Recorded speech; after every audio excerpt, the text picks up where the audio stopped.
On this episode of Vancouver Supernatural, the team travels to Harrison Mills in British Columbia to investigate the historic Kilby General Store and Manchester Temperance House.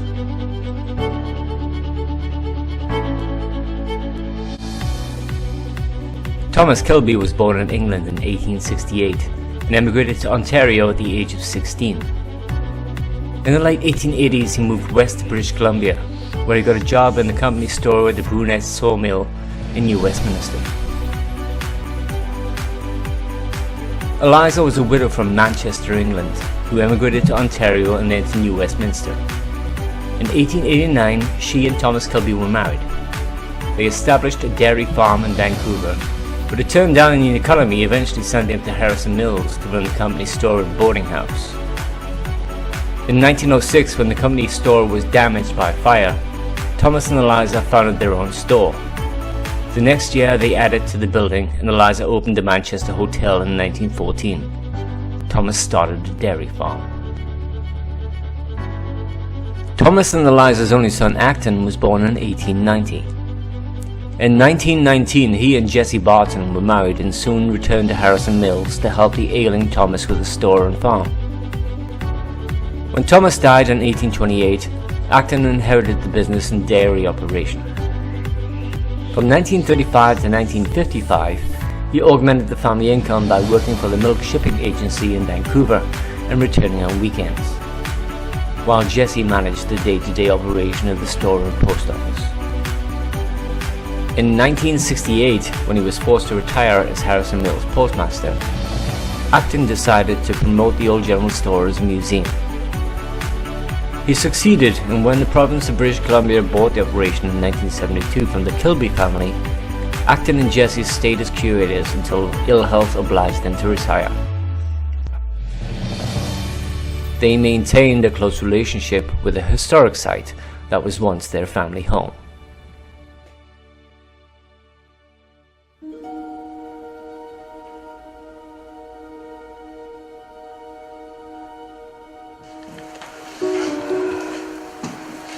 I'm feeling quite positive energy in this spot where I'm standing, but as I'm looking to my right down the hallway, not as good. Especially as I connect with the energy at the end of the hallway, it is darker and more sinister. Kilby Heritage Site, great place. We had the opportunity to investigate there a couple times, and both during the day and also during the evening. And you would think ghostly activity happens, or spirit activity happens during the evening. That wasn't the case. We were in the basement of the Kilby and probably had some of the best interaction with our EMF detectors and also a voice that we captured during that time. There was no, you would think that also electrical interference or other things happening that would set off those detectors. We checked that all out. There was some electrical conduit going by, but again, it's a heritage facility. It's been there a long time. The EMF detectors were crazy, especially around the children's playing area. And hopefully, some of you will be able to find that information out. So as I'm approaching the end of the hallway, the energy here, it gets very heavy, and I feel that people here, specifically men, would be at each other in arguments, in threats, and immoral dealings. And I feel that that's where a lot of decisions were made about who made the most money and who had to leave and who got to stay. And so this is not a comfortable area to be in right now, as the other rooms are more friendly and more spiritual and more light-hearted than this area. One of the great things about going to heritage sites is that you never know just when the spirits are going to appear. So that's why it's good to go back on a couple of occasions, just to make them more familiar with you and you more familiar with where they might be hiding.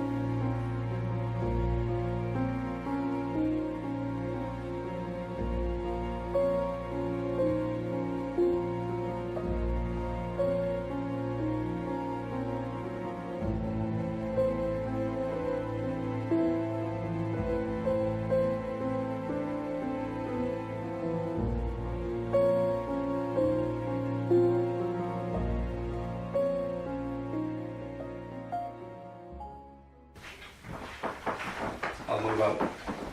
All moving outside. Excuse me. Thank you. Do you have a K-pot in here? I don't think we've brought it in here. Okay. Do we have a K2 in here? Yeah. Spirit, would anybody like to come forward and talk with us in here? We know you know how to turn these lights on. At least the people downstairs do. We were talking to the spirits downstairs and we had said just, again, make a noise. 1 for yes, 2 for no. Can you make a noise of that, like that for us?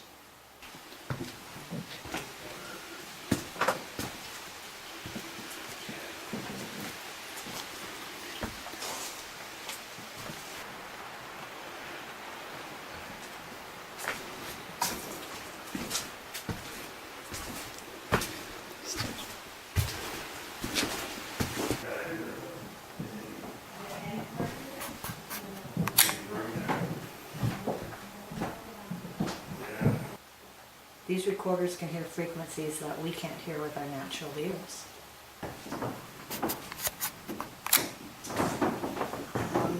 For those who believe, I am getting that there's some fairy energy on this side of the room, the Fae folk, and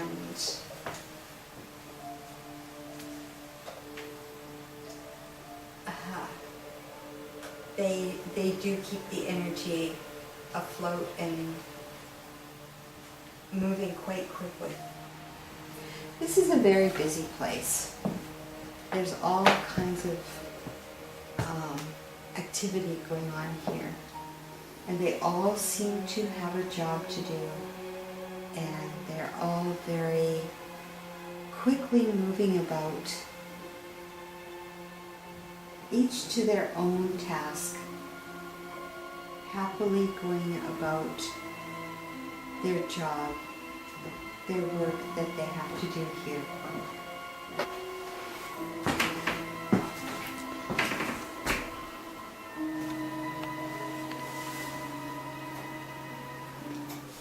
Go ahead.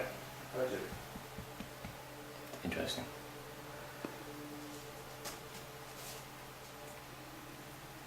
Thomas Kilby.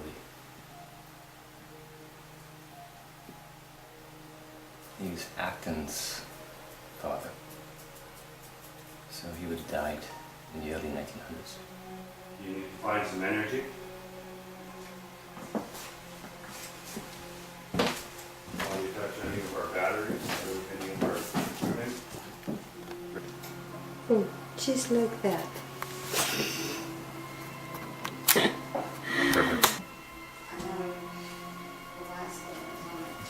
That wheelchair creeps me out. Really? Coincidental.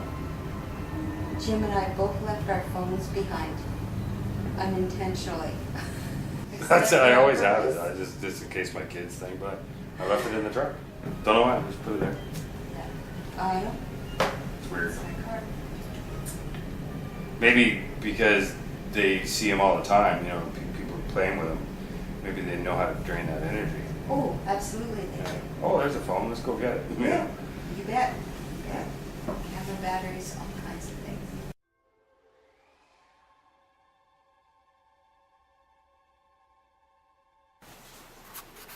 But Glenn, there was a, Odd. there's a spike of 2.4, did you say? Yeah. What's it up now? 2.3. 2.1. 2.0. 1. Going down? No, it's sitting at 2.1. 2.2. Okay. I'm just going to check something. How much is that wheelchair? Oh man, energy is weird in here. Holy caboodles. Oh, oh, whoa, whoa, whoa.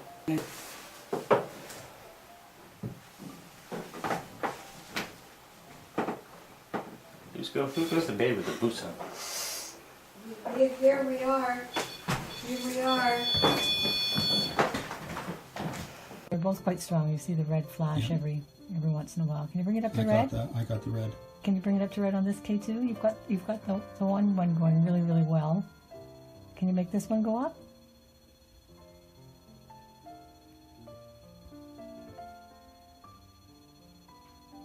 Thank you.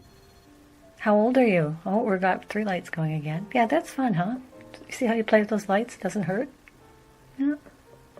These brothers exited the tree. They were all captured. Wendy came out and saw right away that the pirates had caught the boys. "Tie her up," yelled one of the pirates. They captured poor Wendy, tied thick ropes around her, and led her through the forest. Okay, what's going to happen next? One sitting right in front of you, Peter Janine. Pan will save us, Wendy said bravely. Captain Hook laughed.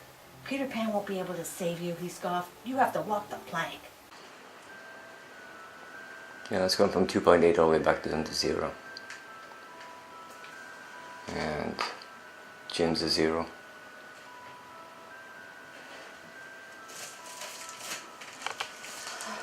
That 2.9 was right when it went set off.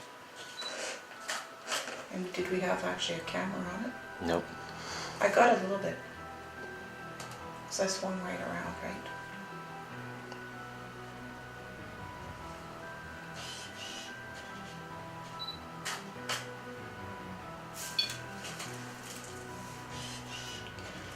Okay. Was that the red That part? was a REM pod, yeah. I was just moving the camera too. It's okay, I was on it. Okay. And again. All we really want to do is talk to you. Find out if you're here. You're all invited to come in to this room. I mean, you know what? And we mean you no harm, and we have an expectation of no harm from you.